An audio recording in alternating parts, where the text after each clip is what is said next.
안녕하세요. 김용국입니다. 오늘의 주제는 돈은 은행에 빌리는 거지 사람에게 빌리는 게 아니다.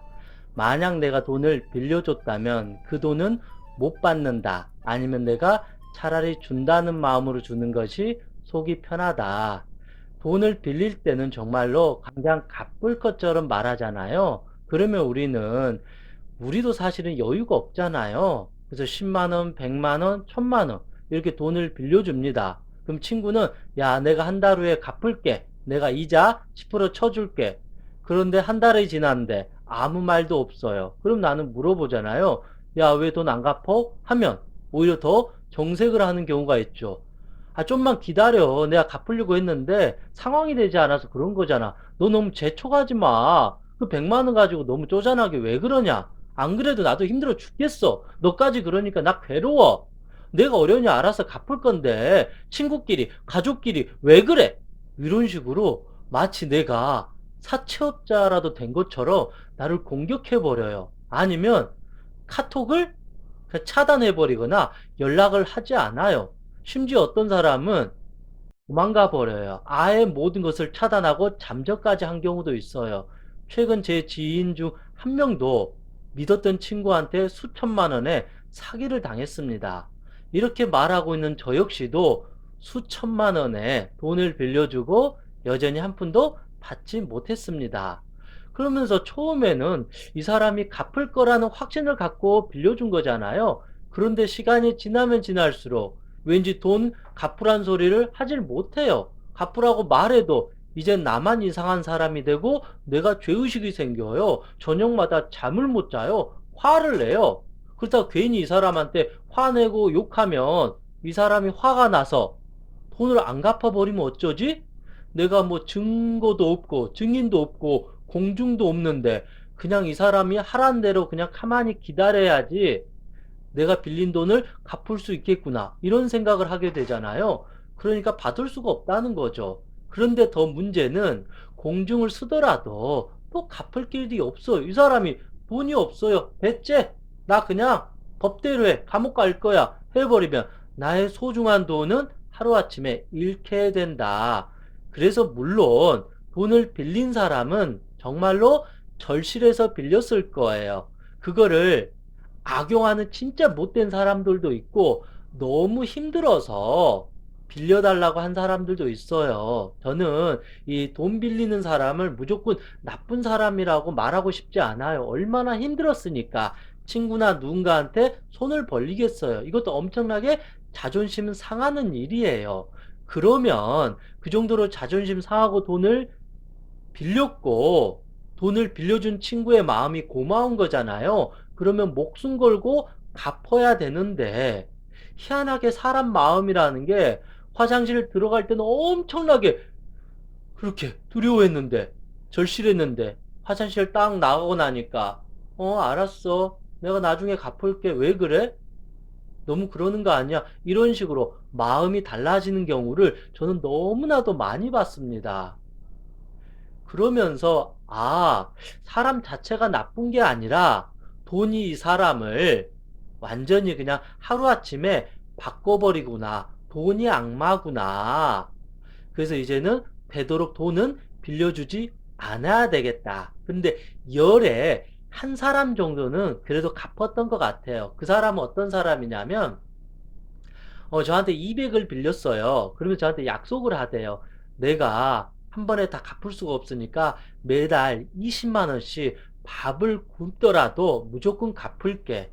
그래서 정말로 이 사람은 제가 믿은 사람에서 빌려줬는데 정말로 매달 20만 원씩 그렇게 갚았어요. 그런데 제가 그 사람의 나중에 이야기를 해보니까 하루에 한 끼를 먹을 정도로 밥을 굶어가면서 제 돈을 갚았던 것 같아요. 근데 그 사람을 제외하고 수많은 사람은 오히려 제가 돈 갚으라고 하니까 화내고 저를 이상한 사람 취급하고 째째한 사람 취급하고 차단하고 도망가 버리고 오히려 저를 공격해 버리거나 아니면 난 그런 기억이 없는데 그렇게 발뺌을 해 버리거나 그런 이상한 사람들이 대부분이었다. 그래서 돈은 빌려주지 않는 것이 맞다. 그리고 왜 그러냐면 이 사람이 정말로 돈을 갚고 싶어 하는 마음이 있을지라도 현실적으로 갚는 게 불가능해요. 왜냐하면 나한테 돈을 빌렸다라는 것은 뭐 내가 재벌도 아니잖아요. 내가 통장에 돈을 쌓아두는 것도 아니잖아요. 나도 카카오뱅크에 마이너스 통장에서 100만 원, 200만 원 그 빌려주는 거잖아요. 나도 대출해서 빌려주는 경우도 있어요. 근데 나한테 빌렸다라는 것은 이 친구도 더 이상 은행에 돈을 못 빌린다는 거죠. 은행에 돈을 이미 다 빌렸다. 그리고 가족한테도 이미 손을 다 내밀었다. 더 이상 돈 빌릴 데가 없으니까 나한테 손을 내밀었다라는 것이죠. 그러면 돈을 갚는 순위에 있어서 내가 제일 마지막이라는 소리예요. 그리고 은행의 돈을 먼저 갚을 수밖에 없어요. 왜냐하면 은행의 돈을 갚지 않으면 파산이 되어버리고 신용카드가 정지돼 버리고 사회활동을 할 수가 없어요. 그러면 돈을 버는 족족 그 엄청난 빚을 은행에 먼저 갚게 되니까 나한테 돈을 갚아야 되는 거는 후순위다. 그리고 나한테는 공중도 없잖아요. 증거도 없잖아요. 그러니까 안 갚아도 돈은 되는 돈이 돼버려요. 아니면 나중에 좀 여유가 생기면 갚아도 되는 돈으로 생각하게 되니까 갚을 길은 없다. 더 문제는 이 사람도 먹고 쓰고 뭐 운동도 하고 때로는 여행도 가고 소고기도 먹어야 되잖아요.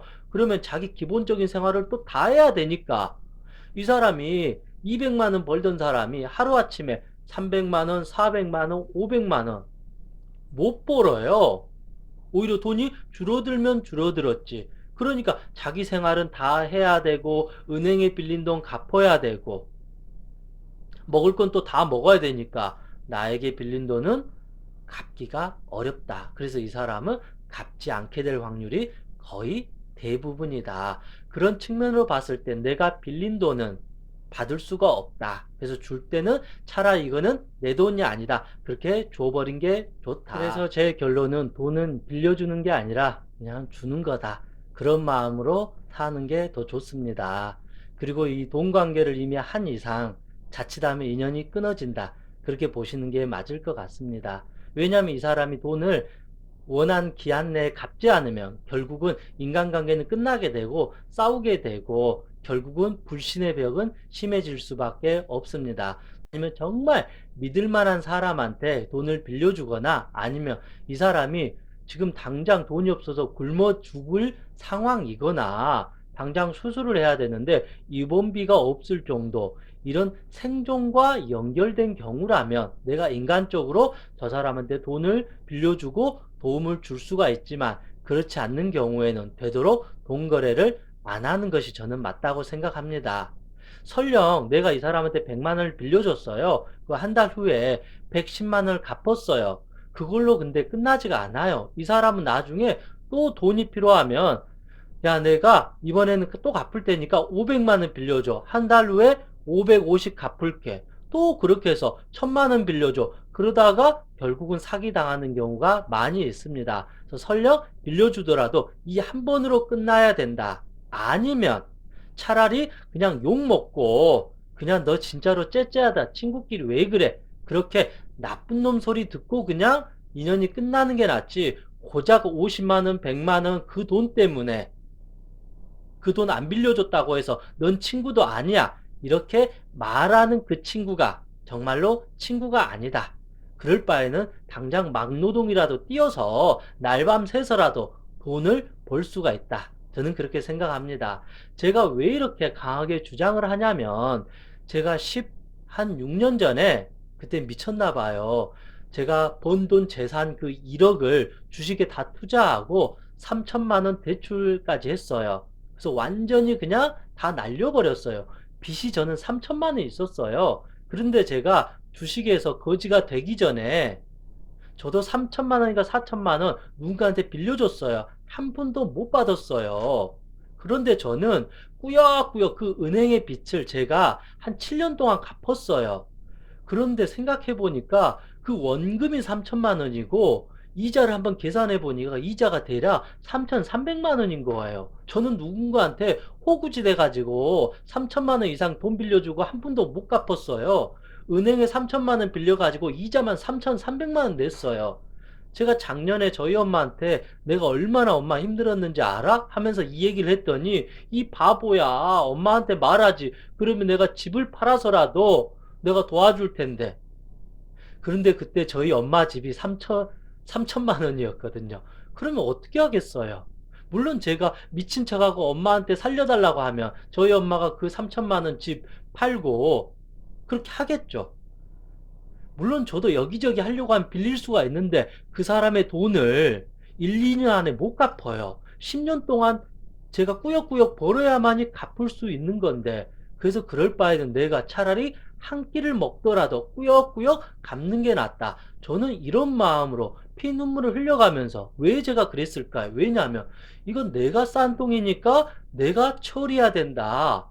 내가 당장 힘들다고 해서 누군가한테 손 벌려버리면 저 사람의 인생도 망가져 버려요. 저 사람한테도 100만 원, 200만 원, 1000만 원이 엄청나게 큰 돈이에요. 그리고 나를 믿고 빌려줬는데 내가 갚지 못한다 그래 버리면 저 사람의 삶이 망가져 버리면 안 되잖아요. 그럴 바에는 내가 망가지자. 아니, 내가 피눈물을 흘려서라도 피땀 흘려서라도 미치도록 열심히 살아서 돈을 벌면 내가 갚을 수 있다는 확신이 있기 때문에 그런 마음으로 살았다. 그래서 저는 그 지난 세월이 정말로 힘들었지만 전혀 후회가 되지 않는다. 그런데 너무 쉽게 여기저기 울면서 돈 빌려달라고 해가지고 돈도 갚지 않고 저 사람의 눈에 피눈물을 흘리겠다 그러면 저는 이 죄의식과 죄책감을 갖고 어떻게 살겠어요? 그리고 제가 이렇게 유튜브나 이런 데서 강의할 수 있겠어요? 다들 저한테 사기꾼이라고 그러고 돈 안 갚는 영국이라고 저놈 사기꾼이라고 나쁜 놈이라고 손가락질 할 거잖아요. 그런 측면에서 봤을 때는 내가 싼 똥은 내가 처리하는 게 맞다. 근데 내가 정말로 굶어 죽을 지경이나 정말로 생존과 직결된 경우에는 당연히 가족이나 친구한테 손을 벌려서 도움을 받는 것이 맞다. 그렇지 않는 경우에는 돈을 빌려주지 않는 것이 맞다. 그리고 돈을 빌려준다면 그 돈은 내 것이 아니다. 이렇게 생각해야 되고 돈을 빌려주는 순간 저 사람과의 인연은 이 돈 50만 원, 100만 원으로 끝났구나 라고 생각하는 것이 오히려 나에게도 이롭다. 저는 그런 생각을 해봅니다. 이상 행복체면사 청명입니다. 수고하셨습니다.